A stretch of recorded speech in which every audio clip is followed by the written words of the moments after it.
আজকে কিন্তু মনসা পূজা, সেই জন্য আমি ঘুম থেকে উঠে পড়েছি ঝটপট করে। ঘড়িতে এখন বাজে সকাল 6টা। ঘুম থেকে উঠেই টুকিটাকি কিছু কাজকর্ম সেরে চলে এলাম ঘরে। নমস্কার বন্ধুরা, আমি দিয়া। আমার একটি নতুন ভিডিওতে তোমাদের সবাইকে জানাই অনেক অনেক স্বাগত। তো কে কোথায় পুজো করছো? অনেক জায়গায় তো আশেপাশে মন্দির থাকে, সেখানেও মনসা পূজা হয়। আর আমরাও কিন্তু প্রত্যেকে নিজের ঘরে ঘরেও মনসা পূজা করে থাকি। আজকে কিন্তু ঠিক তেমনই, আমরাও কিন্তু নিজের বাড়িতেই মনসা পূজা করব। আর পূজার দিন যদি সকাল সকাল ঘুম থেকে উঠে বাড়িঘর পরিষ্কার না করি, তাহলে পুজো পুজো ভাবটা যেন মনেই আসে না।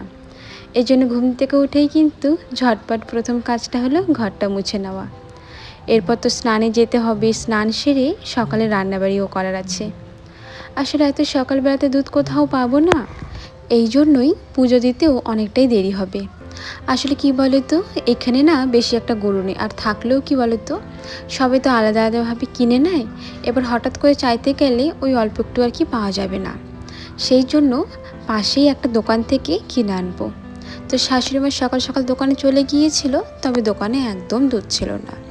টাকা দিয়ে চলে আসছে, বলছে যে দুধ 10টার দিকে দিবে। এখন 10টার দিকে কখন দিবে, ওনার তো কাজে যাওয়ার আছে। এই জন্য বললো পূজাটা তুমি দিয়ে নিও, আমি সকালে গোপাল সেবা দিচ্ছি আর সব কিছু রেডি করে যাচ্ছি। আর এইদিকে আমি কিন্তু স্নান সেরে সোজা রান্নাঘরে চলে এসেছি। আসলে সকালবেলাতে রান্নাবাড়ি করতেই হবে। আমাদের বাড়িতে কিন্তু দুধ চার পাশাপাশি প্রত্যেক দিনই লাল চা করতে হয়। দুধ চা লাল চা দুটোই হয়ে গেছে। আর সকালবেলা না আজকে একদম নিরামিষ রান্নাবাড়ি। আজকে করব জিরা সম্বার দিয়ে পাট শাক দিয়ে মসুর ডাল। খেতে ভীষণ ভালো লাগে। জানি না তোমরা খেয়েছো কি না, যদি না খেয়ে থাকো অবশ্যই একবার বানিও, ভীষণ ভালো হয় গো। আমি কিন্তু ডালটাকে একবার প্রেসারে দিয়েছিলাম, তারপরেই সম্বারটা দিয়ে নিলাম। এদিকে ডাল সম্বার হতে হতে দেখছি শ্বশুরমশাই বাড়ির ডোঙর বানাচ্ছিল। মনসা পূজা করতে গেলে কিন্তু এই ডোঙরটার ভীষণ প্রয়োজন। তবে সবসময় তার সবার বাড়িতে কলা গাছ থাকে না, কারো বাড়িতে চাইতে গেলেও তার পাওয়া যাবে না। আর যদি বেশি দরকার হয় তাহলে বাজার থেকে কিনতেই পাওয়া যায়। আজকাল এমন হয়েছে সব কিছু তুমি রেডিমেড বাজারেই পেয়ে যাবে আর কি, তোমাকে কষ্ট করতে হবে না। তবে আমাদের বাড়িতে কলা গাছ আছে তো, সেই জন্যই আর কি বাড়িতে নিজে হাতেই বানানো হচ্ছে। আমার শ্বশুরমশাই তো এসব বানাতে পারেন, এমনকি জানো আমি নিজেও বানাতে পারি। লক্ষ্মী পূজার সময় আমি কিন্তু বানিয়েছিলাম। আমার বাপের বাড়িতে কিন্তু ঠিক একই রকমভাবে তো পুজো করা হয়, নিয়মকানুন বেশ অনেকটা একরকম। সেই জন্য আর কি দেখে দেখে আমারও অভ্যেস হয়ে গেছে। তো এদিকে যেহেতু উনি বানাচ্ছেন, তা ভাবলাম আমি একটু ভিডিও করে নিই, তোমাদের দেখিয়ে দেব। এইভাবে কিন্তু 3টা ডোঙর বানিয়েছিল। একটা হলো আমাদের বাইরে উঠোনে যেটা পুজো দেওয়া হবে, আর 2টো দেওয়া হবে ঘরে, একটা নাগ দেবতা একটা নাগিনী। দুজনের জন্য কিন্তু 2টো দিতে হয়, এটা আর কি নিয়ম আর কি। তো যাই হোক চলো, আমার কিন্তু রান্নাবাড়ি এখনও সারা হয়নি। ওইদিকে গ্যাসে ভাতটাও বসানো আছে, আর প্রেসারে কিন্তু আমি দিয়েছিলাম ততক্ষণে মোচা। শ্বশুরমশাই সকালবেলায় মোচা কিন্তু ভালো মতো পরিষ্কার করে দিয়েছে, আমি ধুয়ে প্রেসারে দিয়ে দিয়েছি। তো যেহেতু নিরামিষ রান্না, সেই জন্য এই দুটোই আজকে সকালে রান্না করব। এসব করে আমি কিন্তু আবার চলে গিয়েছিলাম দোকানে। আজকে সকাল থেকেই কিন্তু একটার পর একটা কাজ রয়েছে। দোকানে যাওয়ার পর জানতে পারলাম এখনও পর্যন্ত নাকি দুধটা আসেনি। এই জন্য আবার বাড়ি ফিরে এলাম। 1 ঘন্টা পরে আমাকে যেতে বলেছিল, আমি 1 ঘন্টা কেন 1.5 ঘন্টা পরে গিয়েছিলাম, জানি দুধ আসবে কি না। তো এবার যাওয়ার পর জানতে পারলাম যে হ্যাঁ, দুধ চলে আসছে। সকালবেলা তো শাশুড়িমার দোকানে টাকা দিয়ে গিয়েছিল, আমাকে টাকা দিতে হয়নি। বাড়িতে ফিরেই কিন্তু আমি আবার একটা নতুন শাড়ি পরবো। এই শাড়িটা পেয়েছিলাম আমার বিয়ের সময়। আজকে পুজোর দিন, তা ভাবলাম আজকে শাড়িটা বের করে একবার না হয় পরেই নিই।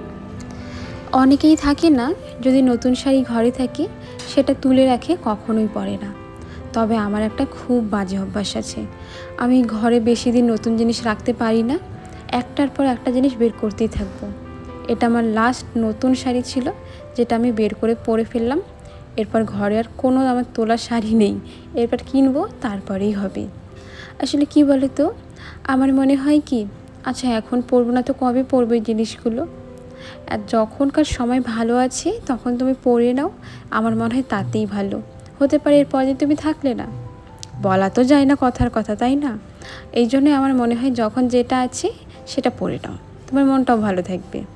তো এইদিকে নতুন শাড়ি তো আমি পরেছি ঠিকই, শাড়িটা কিন্তু ঠিকঠাক করে পরা হয়নি।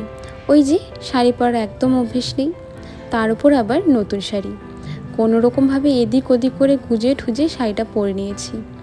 আমি যেমন শাড়ির কুচিও করতে পারি না, তেমন কিন্তু আঁচলও করতে পারি না। ওই বলতে পারো সব কাজে একদম লবডাঙ্গ, কোনোটাতেই যেন কিচ্ছু পারি না। যদি স্কুলে অনেকে থাকে না, স্কুলে শাড়ি থাকে, সেখানে পরতে পরতে অভ্যেস হয়ে গেছে। আমার স্কুলে শাড়িও ছিল না, কিছুই না। যে কোনো অকেশন হলে আমার মাই তো আমাকে শাড়ি পরিয়ে দিত, সেই অভ্যাসটা এখনও রয়ে গেছে। মা তো এখানে নেই, এই জন্য নিজেকেই কোনো রকমভাবে শাড়ি পেঁচিয়ে পেঁচিয়ে পরে নিতে হয়। এদিকে কিন্তু মনসা পূজার জন্য আমি সব কিছু জোগাড় করে নিচ্ছি, তারপরেই পুজো দেব। অনেকেরই কিন্তু পুজোর অনেক রকম নিয়ম থাকে। আমি শাশুড়িমার কাছ থেকে শুনে নিলাম যে ওনাদের কোন কোন নিয়ম আছে। দেখো, বিয়ের পর তার বাপের বাড়ির নিয়মে পূজা করা যাবে না, সেখানে কিন্তু পুরোপুরিভাবে শ্বশুরবাড়ির নিয়মেই পুজোটা করতে হয়। তবে আমি একটা জিনিস লক্ষ্য করেছি, আমাদের দুবারের পুজোর নিয়ম বেশ অনেকটা বলতে পারো 80% মতন একই রকম। বাকি 20% একটু এদিক ওদিক তো হতেই পারে। তো এদিকে আমি কিন্তু 2 জায়গায় প্রসাদটা রেডি করছিলাম। তারপর উপর থেকে একটু জল আর একটু নকুলদানা দিয়েছিলাম, আমাকে দিতে বলেছিল। আর প্রসাদটা তো খালি খালি দেওয়া যায় না, মানে যে কোনো উপর বসাতে হয়, সেটা কিন্তু কচু পাতায় বসিয়েছিলাম। আমাকে যেমনটা বলেছিল তেমনটাই। আর সাথে কিন্তু ঘটও বসিয়েছি। চলো, তোমরা যে আগের ভিডিওতে কিছু কমেন্ট করেছিলে সেই কমেন্টগুলো পড়ে নিই। কাজল বলেছ, ঠিক বলেছ দিদিভাই, তখন মেয়েরা ঠিকই শিখে যায়। হ্যাঁ গো। সোমা বর্মন দিদিভাই বলেছ, একদম ঠিক, ধন্যবাদ গো। মৌসুমি দিদিভাই বলেছ, খুব সুন্দর হয়েছে ভিডিওটি দিদিভাই, ভালোবাসা অবিরাম রইল সবসময় দিদিভাই, ধন্যবাদ গো।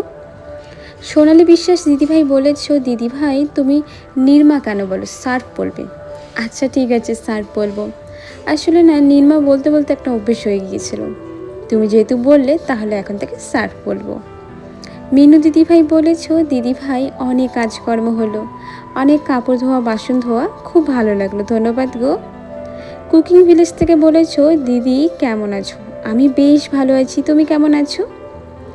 রীতা বলেছ, আমার বিয়েরও 4 বছর, তাই বুঝতে পারছি না তোমাকে কি বলে ডাকবো, দিদি বলতে পারো, কোনো অসুবিধে নেই।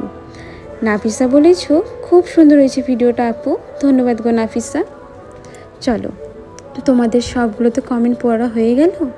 এখন কিন্তু ঘরের পুজোটা দেওয়ার পাশাপাশি আমি বাইরে গিয়েও পুজোটা দিয়ে আসবো। আচ্ছা, তোমরা কিভাবে পুজো দাও সেটা কিন্তু জানাতে একদম ভুলো না। আমাদের এখানেও না পুজো হচ্ছে, মাইকে আওয়াজ হচ্ছে, হতে পারে তোমরা শুনতে পারছো।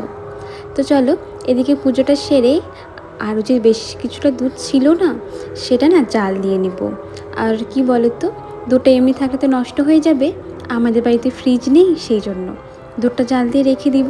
যদি কারো খাওয়ার ইচ্ছে হয় বা চা খাওয়ার ইচ্ছা হয়, অবশ্যই খেতে পারে। তো চলো বন্ধুরা, আজকের মতো না আসি।